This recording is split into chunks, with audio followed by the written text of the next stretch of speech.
Lasso tool analogy. This is an analogy that I came up with, um, and I'm referring to in Paint, Microsoft Paint, and other similar applications. There's a lasso tool, and what that does is you can take an image and you can lasso around something that's in the image, or you could create a kind of like a boundary around something for the sake of separating it.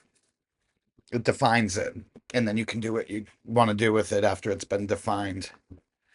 I think this is actually a really good analogy to the way that um, language kind of chops up and carves out reality into different segments and bits. Um, and it does it in a similar way because, you know, on a computer screen, you could say that that's just one screen, one image. For the sake of this analogy, let's say that. I mean, you could go further and say no, it's a bunch of pixels or whatever. But on this for this analogy, and on this level of a computer screen that we're talking about, we're going to say that the image is one, and then when we lasso um, parts of that singular image, it's still one before and after it's been lassoed, but there's an illusion because of the distinction that we have decided to call it separate, to call it a separate object. We've defined, you know, certain objects out of that whole with the lasso tool. If you think about it, um, that's only separate on the screen conceptually. But we do the same sort of thing um, with language. When you look all around you and you see objects and you see, um, whatever it is, scenery um, and you feel and hear sounds. It's all one experiential, uh, unit, or we could maybe call it a field um, of of consciousness. Language really kind of starts to fail at this point because we're just talking about this.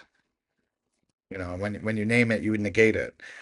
But what we do is we say, no, this is a chair, and this is a desk, this is a computer, this is a apple, this is a car, this is a dog. And what we're doing is we're taking these different appearances that are all really one appearance, but we're lassoing it.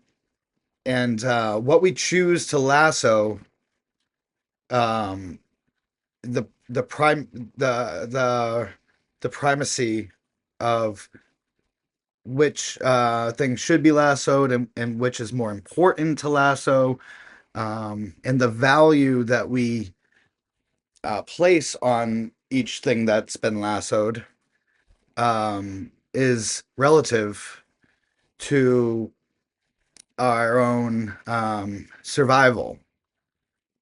We see certain things and we don't notice other things because those things that we don't notice haven't been deemed important to our survival, or at least they're very low priority at the moment.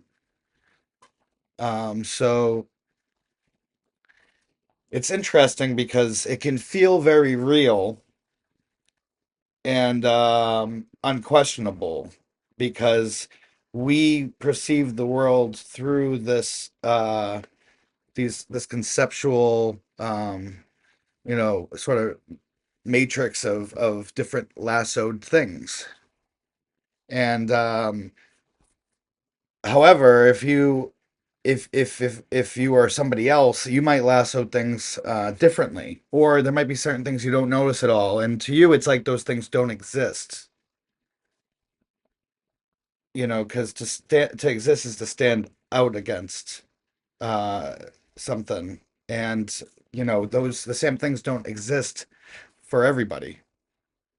Um, you know, and if you have no sense of ego or self to survive at all, then um, all those things don't even exist or you know stand out from this you know unity. So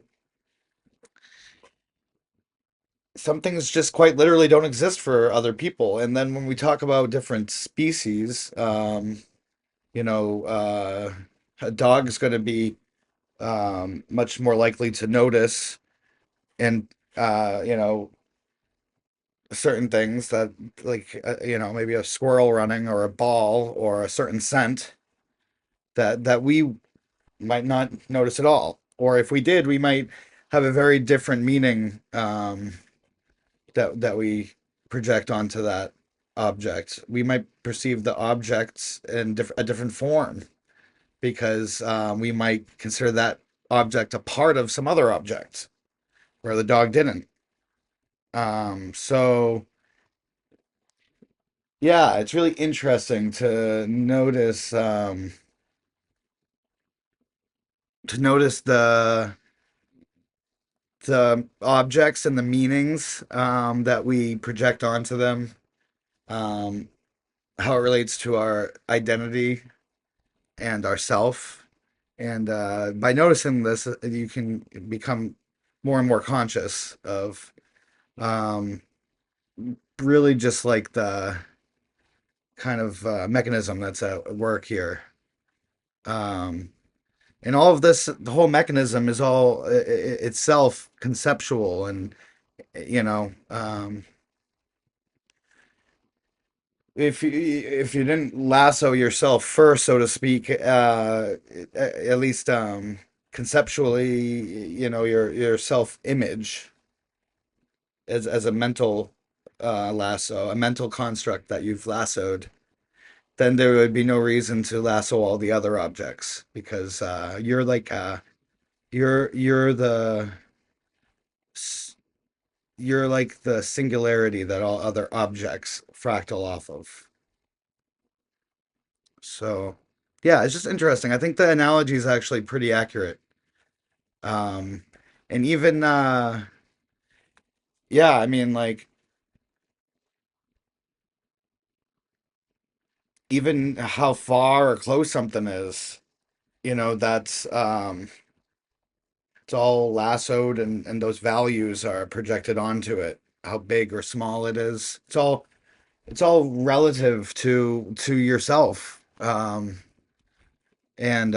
what kind of relationship that thing might have to you conceptually.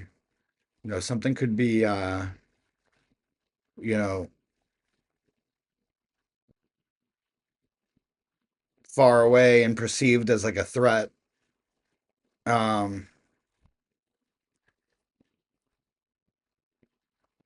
you might perceive it as closer than somebody else who's just as far from it because it's not a threat to them. And really, when we're not gauging the threats and meanings and values and you know what's edible and what's poisonous and all this stuff, you know everything's really just right here. You know, can you notice that even an object that's in the distance, can you see how it's conceptually in the distance? Can you see how there's no space between the object and your vision? It's one. There's no separation. And and you know, it's that's all a narrative and a story. Whether there's actually an external world where things are that way or not, that's a belief. And whatever belief you live by, that's a mental construction. So yeah, that about wraps that up. If you like this video, please hit the like button. If you want to see more content like this, then please hit the subscribe button. And if you know anybody who might like this, then please share it. And I hope you have a great rest of your day.